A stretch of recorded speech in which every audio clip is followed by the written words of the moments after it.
No romantic feelings. I think that we're better off as friends. I mean, obviously one of the most emotional episodes of this entire season is when you sat down with Mohamed for the first time in 3 years. I mean, living that is one thing, probably watching it back is another. What was it like watching it back for you? It was different watching it back because it was different in person than watching it back because there was so much more that was said and done. And to watch it back and only seeing little bits and pieces of it, it's still hard to believe that happened without us fighting. Right. It's always been us fighting. And to have us come face to face and just sit down and have a normal conversation was awesome. Yeah. I mean, what were some of those things that you wish from the conversation that aired that we didn't get to see?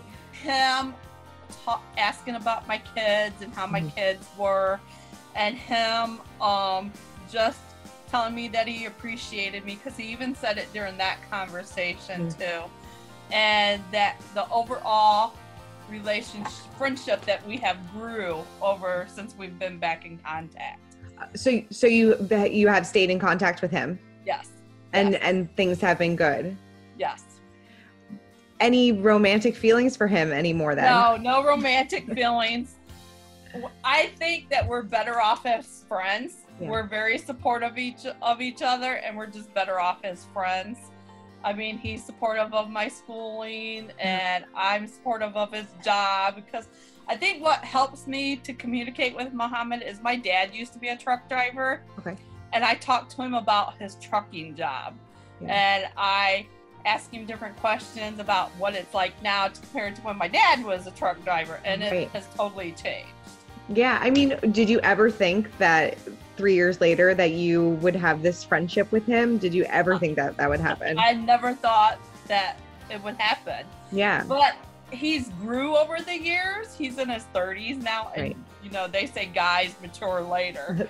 So I think he's matured a lot over the years after being out on his own and having things happen to him, and he's realized that I was a good person and that I did a lot for him, and it took him that long to realize it. I mean, do you feel like now that he doesn't need anything from you, all he really does want is a friendship with you? Yeah, I do feel like that's all he genuinely wants is a friendship, because he don't need anything from me. He has to do immigration on his own since we're divorced, so it's truly just a friendship. Yeah. Did you feel in that conversation that you got the closure that you needed to move on? Because obviously you were very emotionally damaged after this relationship, as one would be. I mean, it was a lot for you to go through, but did you feel like, okay, I got the closure that I needed? That first conversation, I felt like I got some of the closure that I needed, but then when we had the second conversation via Zoom, I definitely got more of the closure that I needed, and I felt much better after the second conversation. Yeah, definitely. I'm glad that you're in a good place right now with that. I mean, that's got to be. I mean, do you ever look back at your time fondly with him, or do you wish, like kind of how you said after you guys first met, like this is the Mohamed that I wish I had during this relationship? Yeah, that I do wish that's the Mohamed that I had during our marriage, but it's hard to have a relationship in the public eye. It is.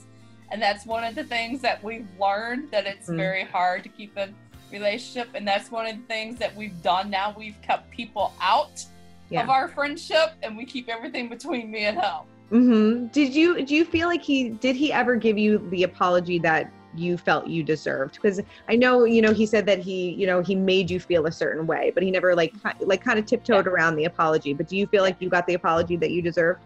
I do feel like I have gotten it, because we do talk off camera, and he has apologized off camera too. So I feel like I have gotten the apology. Right. We need it on camera. We need to see it.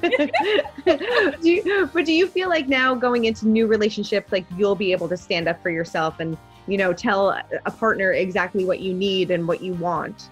Yes, I do feel like that since I've been back out in the dating world, and since I've had a couple of years and the apology from him, I feel like I do have the confidence to speak up for myself. And I have been speaking up for myself more, even in relationships with family members and friends. And so I do feel like I've grown in confidence. Yeah. How do your kids feel about you having a friendship with Mohamed?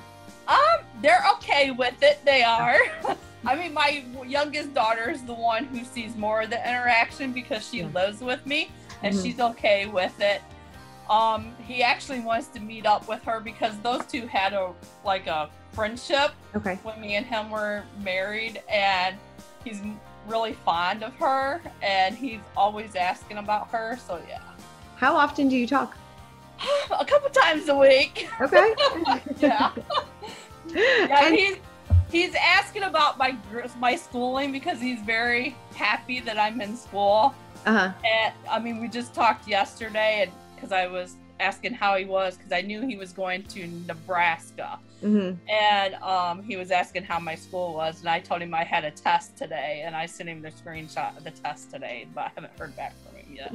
Do you talk about your dating lives, or is that too weird? I mean, he has mentioned about Robert. He has, because he was on Pillow Talk, so he has seen everything, and he said Robert seemed like a very nice guy. Yeah. So. How would you feel if he moved on? I would feel okay with it. I mean, he deserves to be happy too, but I think right now he's just too busy with truck driving. Yeah, definitely. That'll keep him busy. Yep. Definitely.